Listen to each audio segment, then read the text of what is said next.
In 2022, there were more than 130 million opioid prescriptions distributed to Americans. That isn't just 1 year. Imagine over the course of 5 or even 10 years.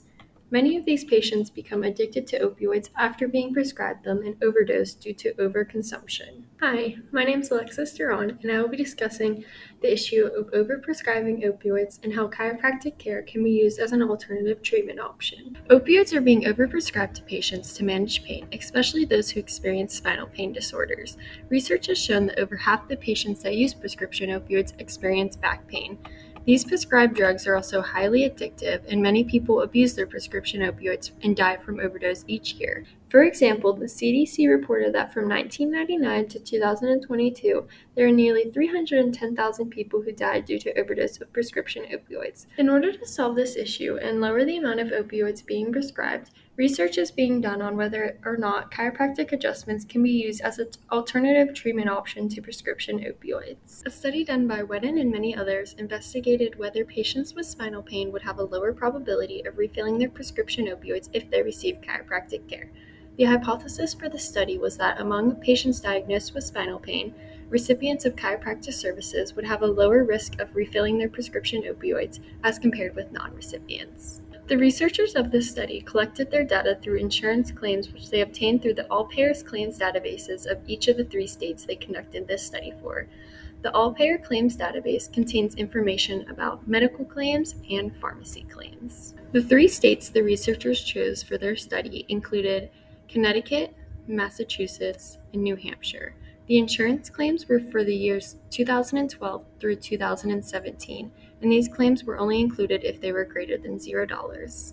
The subjects the researchers chose for their study were between the ages of 18 and 84, had to have had at least 2 visits with a physician for the diagnosis of spinal pain disorder, and had to have had insurance coverage. The subjects for this study were first divided into non-recipients and recipients. The non-recipients were patients with spinal pain disorder who did not visit a chiropractor and only visited their physician. The recipients were patients who visited both the physician and a chiropractor at any point during the study. The recipients were then further divided into acute and non-acute recipients. The acute recipients included patients who received chiropractic care within 30 days after diagnosis. The non-acute group were patients who received chiropractic care after this acute phase. Table 2 from the article first displays how many participants were contained within each group and how many of these patients refilled their prescription opioids after the index date. These numbers were then taken to calculate the hazard ratio, which displays how much more likely the non-recipients are to refill their opioids as compared to recipients. The results from this table show that the non-recipients were 1.55 to 2.03 times more likely to refill their prescription opioids than recipients were. As you can see, the p-values for all the groups were significant, except for the Connecticut and Massachusetts non-acute groups. This figure, along with the next one that I will show you, are Kaplan-Meier charts, which display the time-to-event analysis of the probability of patients refilling their prescription opioids after a certain amount of days.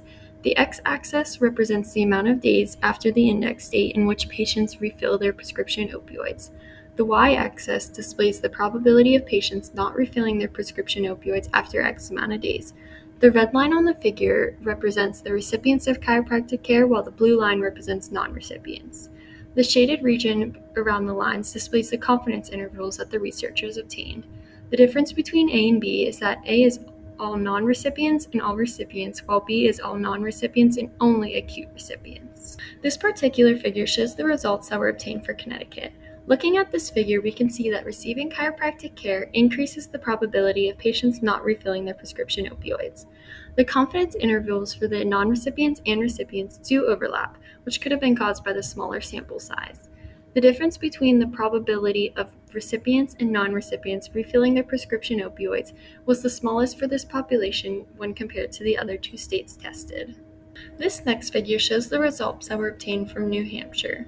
This figure shows the same results, that patients who receive chiropractic care have a lower probability of refilling their prescription opioids. New Hampshire had the largest difference between the probability of non-recipients and recipients refilling their prescription opioids, and it can be seen by the dramatic difference in the slopes of the lines. With these results, research can be done on the effectiveness of chiropractic care at lowering back pain, any risks that may be associated with chiropractic care, and the cost difference between chiropractic care and prescription opioids. There were several limitations to this study, including the severity of pain that patients experience. Some patients might have experienced more severe pain and therefore resorted to using opioids sooner than patients who experienced less severe pain. The researchers tried to control for patient health status by excluding cancer patients and taking Charles comorbidity scores. Another limitation to this study is the difference in the population characteristics and how the data was reported in the 3 states tested. Overall, the results from this article show that patients with spinal pain disorders who receive chiropractic care have a lower probability of refilling their prescription opioids than those that do not receive chiropractic care. The results also show that receiving chiropractic care within 30 days after diagnosis has a greater impact on lowering this probability. These results can be used to encourage patients that receive prescription opioids for back pain to instead receive chiropractic care. If chiropractic care were to become a widely accepted alternative to prescription opioids, there would be a significant decrease in the amount of opioids prescribed and of patients addicted to these drugs.